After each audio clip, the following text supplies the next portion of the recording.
बिस्मिल्लाहिर्रहमानिर्रहीम। अच्छा जी, तो हम अपने आज के टॉपिक की तरफ आते हैं। तो हम पहले व्हीटस्टोन ब्रिजेस को डिस्कस कर रहे थे। हमने व्हीटस्टोन ब्रिज का यूज़ डिस्कस किया था डीसी एप्लीकेशन के लिए या डीसी नल मेजरमेंट्स के लिए।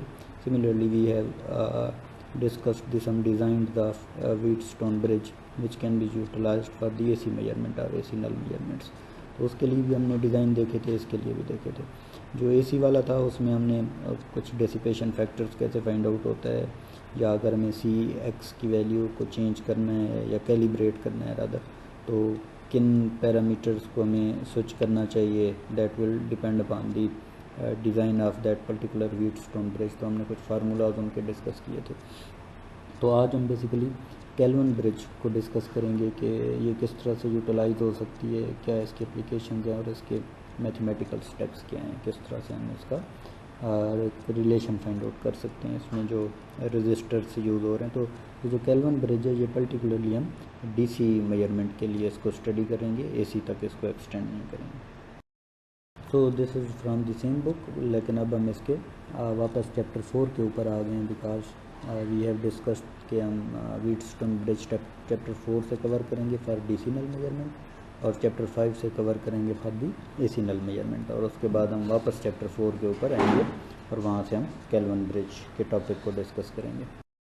So far we have discussed the introduction, we have discussed the Wheatstone bridge, and we have also discussed the AC operation of the Wheatstone bridges. So our today's topic is the Kelvin bridge, और इस topic के साथ ही हम ये जो bridges का topic है इसको कंक्लूड करेंगे और इसके बाद हम अपने नेक्स्ट टॉपिक की तरफ मूव करेंगे।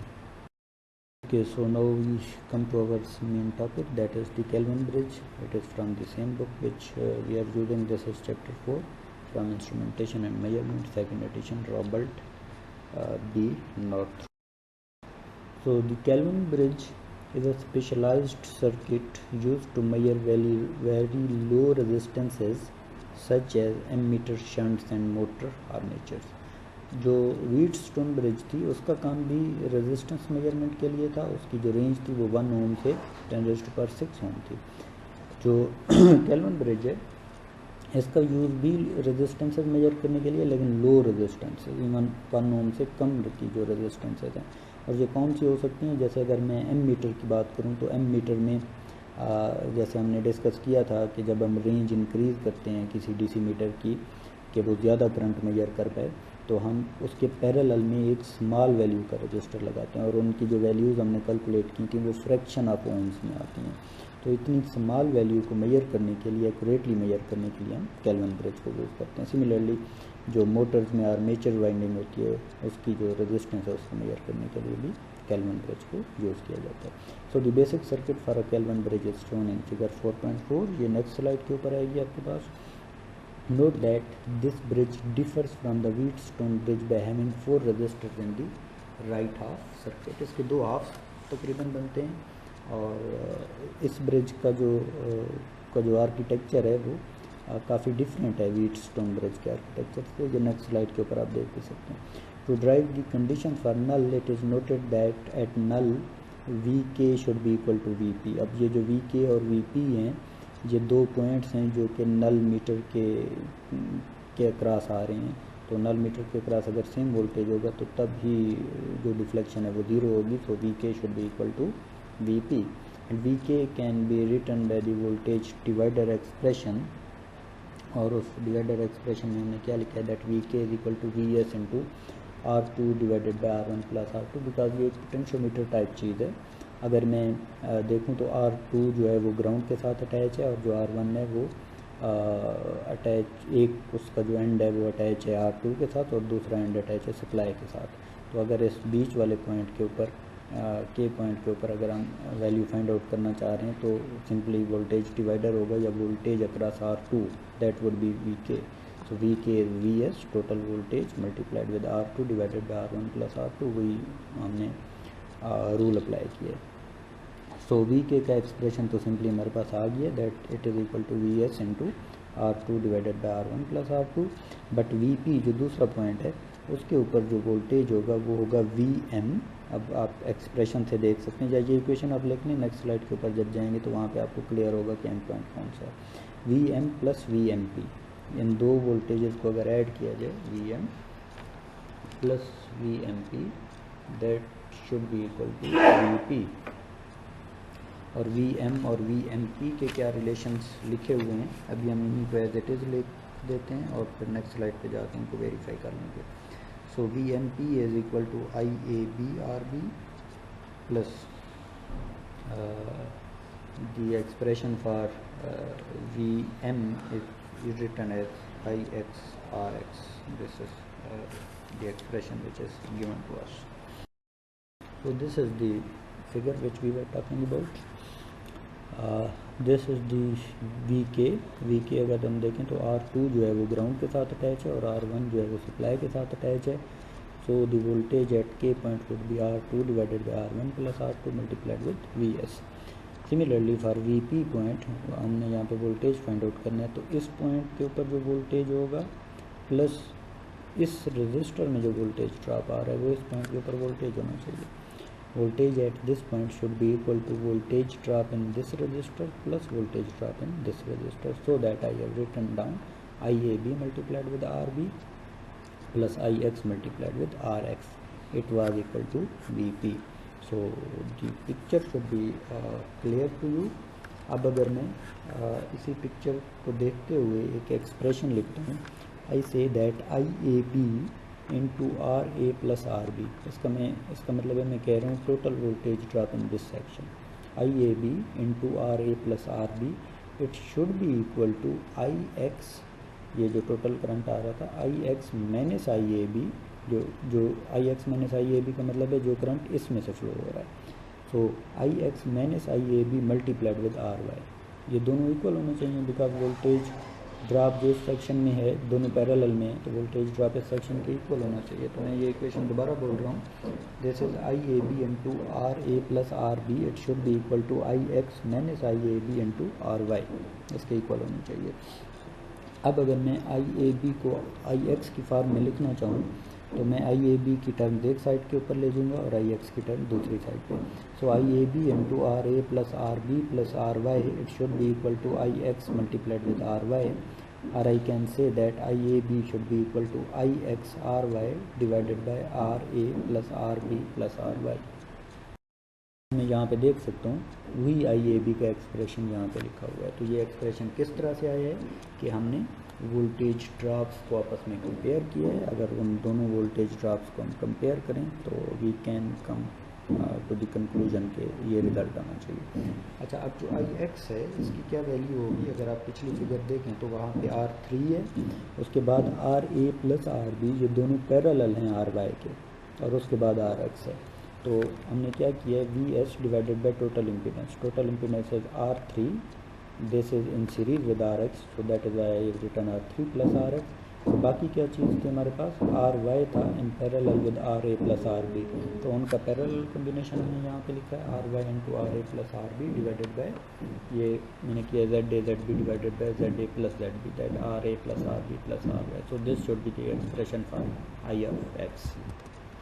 सो तो ये क्लियर है ये आई एक्स का एक्सप्रेशन कैसे आया है, that I x was the total current, so total voltage divided by total impedance और रेजिस्टेंस। तो ये दोनों तो सिंपली सीरीज़ में थी, सिंपल आ गया। इसमें आर वाई के पैरेलल में भी कोई चीज़ थी, तो इसकी जो इक्विवेलेंट इम्पीडेंस है वो फाइंड आउट करेंगे, R Y multiplied with R A plus R B divided by R Y plus R Y plus R A plus R B. तो ये एक्सप्रेशन है। तो this expression is quite clear, जो हमने V K का find out किया था, V S divided by R two divided by R one plus R two. अब अगर मैं इस एक्सप्रेशन की बात करूँ तो यहाँ पे लिखा हुआ है आई एक्स, ये देखें ये वही आई एक्स का एक्सप्रेशन उसी तरह से। तो आना क्या चाहिए था यहाँ पे, अभी हमने वी पी का एक्सप्रेशन देखा था, that was I X R X plus I A B multiplied with R B, this was the expression. तो यहाँ पे देखें आई एक्स, अगर मैं यहाँ पे आई ए बी का एक्सप्रेशन भी आई एक्स की टर्म में लिखूँ, so I A B would be equal to ix multiplied with this value, और अगर मैं यहीं पे आर बी इधर भी मल्टीप्लाई करूँ, इधर अंदर भी मल्टीप्लाई कर दूँ, तो that would be I X R B R Y divided by this value multiplied with I X. तो आई एक्स उसी तरह से है, जब ये आर एक्स से मल्टीप्लाई होता है तो ये हमें वैल्यू दे रहा है आई एक्स आर एक्स वाले वोल्टेज ड्रॉप की, या वी एन की वैल्यू दे रहा है। और जब यही आई एक्स इस पैरामीटर के साथ मल्टीप्लाई हो रहा है तो ये हमें वैल्यू दे रहा है I A B R B की, जो कि वी एन पी का वोल्टेज ड्रॉप था। सो आई होप कि एक्सप्रेशन आपको क्लियर हुआ होगा। That is I X multiplied with R X, that is for V N, and then I X या I A B multiplied with R B का expression चाहिए था मुझे, आर बी यहाँ पे है, और I A B is equal to I X multiplied with R Y over R A plus R B plus R Y. So that is why हमने इसको कॉमन लिया हुआ है और इस तरह से इसको लिख लिया। So the whole expression should be equal to each other, क्योंकि नल कंडीशन में यही बताती है। यहाँ पे हम वी एस को कैंसिल आउट कर सकते हैं। बाकी चीज़ जो मेरे पास है that is R two over R one plus R two, one over this expression into R X plus R Y R B divided by this. अब इसको हमने सिंप्लीफाई करना है। You need to have some calculations to simplify this expression. ये इतना easily simplify नहीं हो जाएगा आपसे। तो इसमें एक काम तो हम ये कर सकते हैं कि ये जो R A plus R B plus R Y है, ये मैं यहाँ से अगर डिनोमिनेटर में एलसीएम लूँ तो ये इस पैरामीटर के साथ मल्टीप्लाई हो जाएगा और ऊपर चला जाएगा, बिकॉज डिनोमिनेटर का डिनोमिनेटर है तो न्यूमरेटर बन जाएगा। अगर मैं यहाँ पे भी इसका एलसीएम लूँ तो ये आर एक्स के साथ ये पैरामीटर मल्टीप्लाई होगा और नीचे पड़ा होगा, तो ऊपर से और नीचे से ये दोनों कैंसिल आउट हो जाएंगे। और एक और कंडीशन हम यहाँ पे लगाते हैं, that is R two over R one if this is equal to, let's suppose हम कहते हैं कि जो रेशोज हैं वो इक्वल हैं, that R two over R one is equal to R B over R A and it is equal to some value alpha. क्या condition है? R two over R one is equal to r b over r a and it is equal to alpha. Remember I am not saying that r2 is equal to r b or r1 is equal to r a. हम ये कह रहे हैं कि इनकी ratios equal हैं। जैसे अगर मैं एग्जांपल दूं, let's suppose we have the value R B की वैल्यू अगर 4 हो और r3 की वैल्यू 3 हो, तो मैं अगर रेशो देखूं तो 4/3 बनती है। लेकिन अगर मैं R2 की वैल्यू 12 ले लूँ और R1 की वैल्यू 9 ले लूँ तो अभी भी रेशो 4/3 ही बनेगी 12/9 को अगर मैं सॉल्व करूँ, लेकिन वैल्यू सेम नहीं है। R2 is not equal to RB। So remember जो कंडीशन हम लगा रहे हैं that is the ratios of these two resistance is equal, that R2 over RA is equal to RB over R2 over R1 is equal to RB over RA and it is equal to some constant alpha. अगर मैं ये condition लगाऊं और यहाँ पे mathematical steps involve करूँ इसके solution में, यहाँ पे सिंपल बन जाएगा 1/1 प्लस अल्फ़ा इस सोल्यूशन। अगर मैं इस साइड की बात करूँ, बिकॉज वी एस से कैंसिल हो गया। R2 में अगर डिनोमिनेटर से भी कॉमन लूँ that would B 1/1 R1 over R2 plus 1।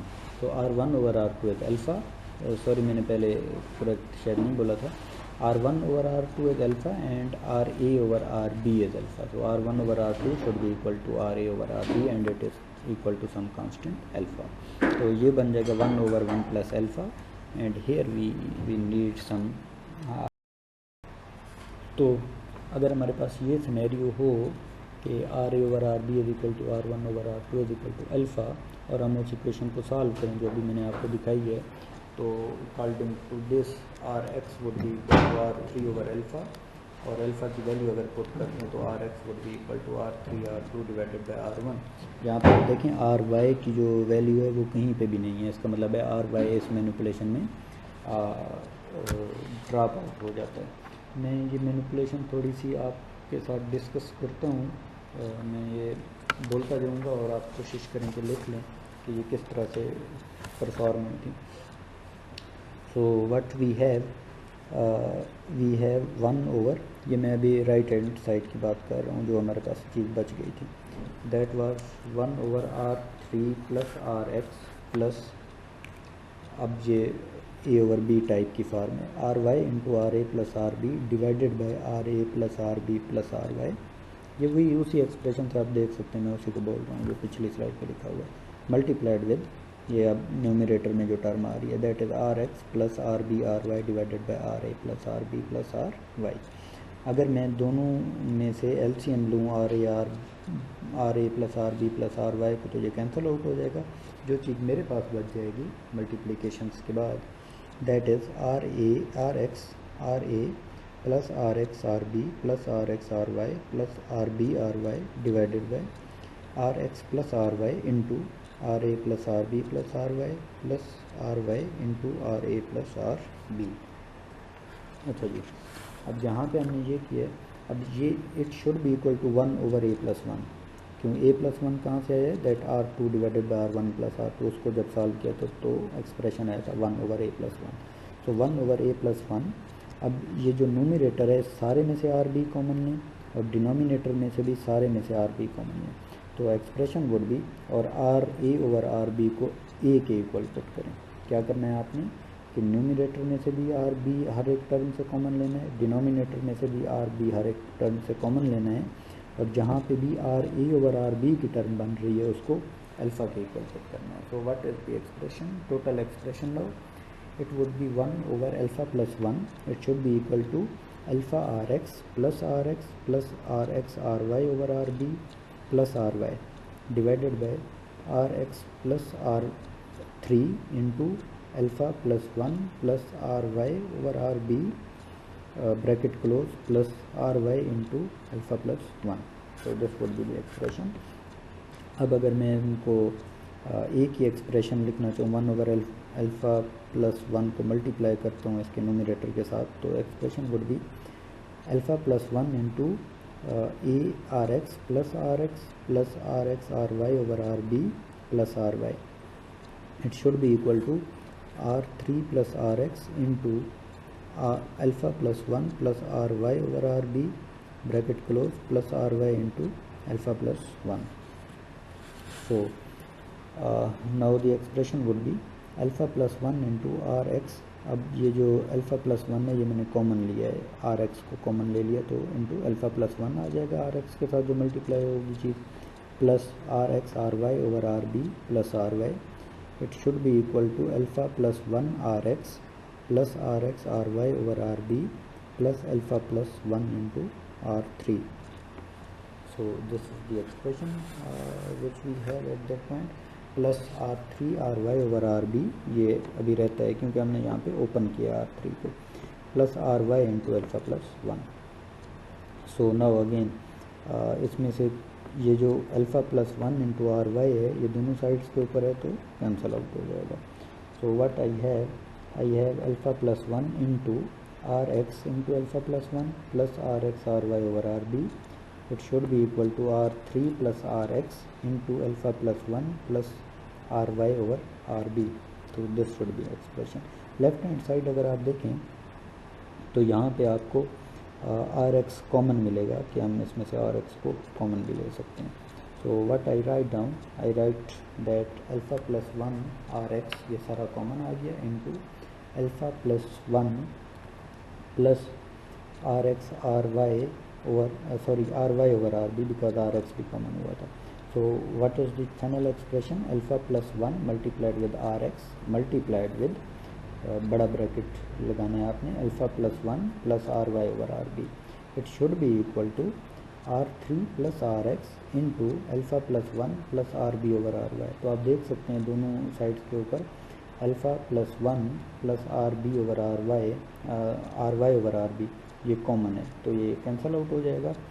The net expression would be alpha plus 1 into R X, it should be equal to r3 plus R X. तो if this is equal और R X को अगर मैं एक ही side पे ले जाऊँ तो that means alpha R X should be equal to r3 और R X should be equal to r3 over alpha.